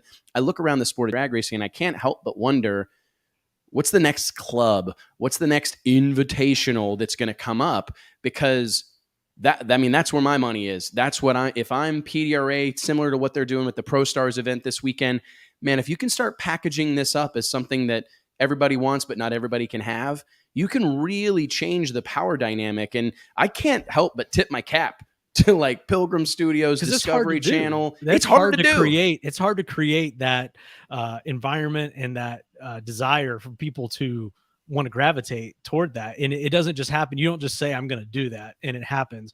It takes time. It takes all these elements to create that pomp and circumstance. That's our other drinking game. So whoever's on that one, you're off the hook now too. But Listen, when you talk to a camera as much as I talk to a camera, you're going to say the same shit a few times. Like, That's right. I mean, just so everybody knows, This come camera- on in. this camera Come will on zap in. your The water's brain, man. warm. If you You want can to have- try it, you're going to repeat yourself a little bit, man. You I can have literally all the great preparation, and you get in front of this camera, and you're You're like, saying duh. the same 3 catchphrases over and over. Yeah, man. That- I mean, that- hey, that's no why doubt that's about how it. The invitational- catchphrases become catchphrases. That deal with the invitational, though, that's hard to duplicate, from their standpoint, to go somewhere else and do it, because they do have the TV part, the part that you're looking at where you're going to get a little fame, But let me and argue you're gonna this, get a little though. TV time, and you're going to be recognized in the grocery store. And I can't replace the TV, but if I'm one Can't. of these big money bracket race guys, just throwing this out there, and obviously it would be very difficult because most of these deals are driven by entry fees, right? But like, say you could get a sponsor, or you could get the entry fee to be high enough. I mean, personally, I would be much more interested in a $1 million bracket race that has 32 competitors, the baddest sons of guns to ever walk the earth, than $1 million to win bracket race that has 600 entries. it'd be right, better like to it's- watch, right? And it's not spectator. even better. It's just, Yeah. I'm interested. Like, what? Wait. Yeah. 32 guys are going to get together and bracket race for $1 million? Are you serious? Or $100,000 or 50? I know that a lot of times these things are driven by participation. So you need those entry fees. So many of these events are built around the back gate, the racer gate, right? They know they're not going to draw a ton of fans so they have to charge a lot to offset the purse. However, if I'm Luke Bogacki, if I'm one of these guys that is the baddest of the bad out here, big money bracket racer, and I could pay $5,000 or whatever to dive into a 32. I mean, let me do some quick math here. All right, 32 cars, $5,000 each. You got $160,000. You do a 32 car, $100,000 to win bracket race. You don't got to go 27 rounds. You got to go 5 against the baddest dudes ever. That's the most exciting bracket race ever. Am I wrong? I mean, I don't think I'm wrong. I just, sometimes we get wrapped up. Drag racing events, we are really bad. We measure them all against Indy. Oh, there's 900 cars at the U.S. Nationals. There are 600 cars at Lights Out. There was 400 cars at the PDRA World Finals. I'm all for it, and I want to be inclusive. But if we want to be Showtime, if we want to be the Lakers with Magic Johnson, like, we got to put on a show. Well, I And think it's got to be special. those numbers represent the strength of the event or how much money the promoter's making. It doesn't represent the quality of the show. And I think Agreed. that, like you're saying, the 32 cars, that would make for a better show, and that would better represent the quality of it. And I don't think that there's much you can do. I mean, your money's going to come from the entries, right? I mean, because there's nothing you can do to make it great to watch bracket racing. But but think about it though. If you told the stories of each one of these guys and all the races they've won and what they did and how they got here, and you could get people invested in them, the racing, I mean, look at how, let's be honest, some of the racing that happens on these TV shows is about as hokey pokey as the day is long. Right? I mean, don't get me wrong. There's plenty of really good racing, but there's also plenty of these things that are farm truck racing a bone stock Volkswagen Bug or whatever. Right? I mean, it's the racing not bone is stock, secondary. man. Well, not I'm yeah, joking. you know what I mean. Not bone stock, man. It's got a Flowmaster muffler, but you know what I'm saying. I just wonder sometimes if we could make this. It feels at times we have lost our way as a sport. This is when we've completely forego showmanship and putting on, production and presentation. We forego all of that to get as many people to pre-enter and lock in as humanly possible, and when there's that many people, I mean, just imagine if the NFL playoffs included 400 teams. What? I mean, awesome. I can hardly. Awesome. But yeah, that way. I mean, Mike, it's a big deal to make the playoffs. I'm saying that though, just for Mike, just so his team would. I knew this is where this was going. Yeah. I knew that's. We'd be 401. Mike, we'd be number Mike, 401. Mike and Brett. Yeah, it's special, right? I mean, I think that at times we're inclusive to a fault, the sport of drag racing. And I look at that a lot. Like, and I know I'm about to go on a tangent. Class for whoever. And Jim called, and man, his car doesn't fit. He's got 4 buddies that would fit in that class. Yeah, I get. You know what? I get so let's exactly go ahead and about. start a class. And I look. I mean, it happens time and time again. I mean, even with my own events, we'll put on our events via Drag Illustrated, and the phone calls start coming. Hey, man, I can put together a purse to run X275. Hey, man, I can put together a purse to run Nostalgia Monster Truck. Hey, man, I can put together a purse for, small tire Nostalgia funny car. I'm in on the Nostalgia. Right. I mean, hey, man, Monster Truck, we're running. I called Winnebago, and they said, if you'll let 8, Class C coaches in, they'll put up $5,000. I'm in on that too. That sounds fun as well. I mean, and I get it, because we all want to be everybody's buddy, right? But we do this so much that we sacrifice the show. And the next thing you know, you're running the final of your marquee event at 4 a.m. because one of the Class C motorhomes generator died. And then you're wondering about the 3:30 no fans in the stand and why no one's watching on whatever live stream. And I think that, again, it's hard to have it both ways. There are a few events that achieve both, but more times than not, it's slanted one way or the other. It really is, man. And if we don't do that, what's the enticement for the Joe Racer of the world to ever want to move up the ladder, right? If he's getting to race under the lights at Saturday, 9:00 on Saturday night in front of the crowd in, Nostalgia Nitro Monster Truck, why would he ever want to aspire to race Funny Car or Pro Mod or whatever else? Why would you want to move up? That's the way it works. We have to make sure that we incentivize far beyond payout and whatnot and exposure. I mean, you want to get treated like a rock star, you got to race rock star stuff. You know what I mean? And I think people are sensitive to that because everybody's proud of what they're doing. Obviously, everyone thinks they're at the top of their sport. They're at the top of what they want to do, and that other stuff doesn't matter. Tough conversation to have. We have to look at it collectively. It's a tough conversation to have, man. People get upset about it and emotional, but if you really dissect it, I look around the sport and I see, man, we're all so wrapped up in making sure there's a place for everybody we've ever met, everybody that's got a car, everybody. And it's just, that's why it's not special. That's why there's no sizzle. That's why there isn't a line of people out the gate, because it's too readily accessible. I mean, there's a very common marketing principle it's actually not common because not that many people think about it. But as soon as demand increases, reduce supply, right? Because you want to keep that going and prolong it. I mean, it's the reason a Chanel purse costs $6,000 is because the local boutique only gets 2 of them, right? Everybody wants them. How many does DHgate get? JT. I was gonna say, JT's like I can all get of them. Shit off DHgate right now. You want a Chanel purse? Yeah, Chanel bag. I got JT's. The more I order, the less they get. It's truth, man. Well, hey guys, quick. This has been Wes Buck's TED Talk. Thank you for attending. Yeah. Sorry, y'all are welcome. I want to run through here real quick and remind everybody that my friends and racers out there on the World Wide Web, that the Wes Buck Show is brought to you by way of the team at Elite HP, the world leader in used race cars, racing engines, parts, and tools. Located in Fort Worth, Texas, Elite HP is operated by real deal racers with over 100 years of combined racing experience who can steer you in the right direction for all your racing needs, whether it's a turnkey Pro Mod car or a set of Pro Jacks. Check out their inventory at EliteHP.com. Mike, JT, huge shout out to Art Kendrick, Don Schumacher, Erica Enders.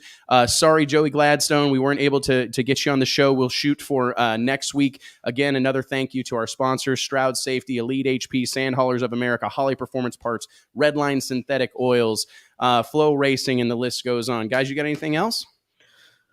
That's it, man. Man. Happy hour. Holy crap, man. It is happy hour if I've ever heard one, dude. Thank you guys for your help. What a day, eh? Don Schumacher was on our show today. Yeah, man. That was a great interview. It was good. That might have been one of the most candid interviews he's done. You think? Yeah. I'm pretty proud of it. We need to run it in the magazine. Like, just type it up and run it in the magazine. Nate's already on it.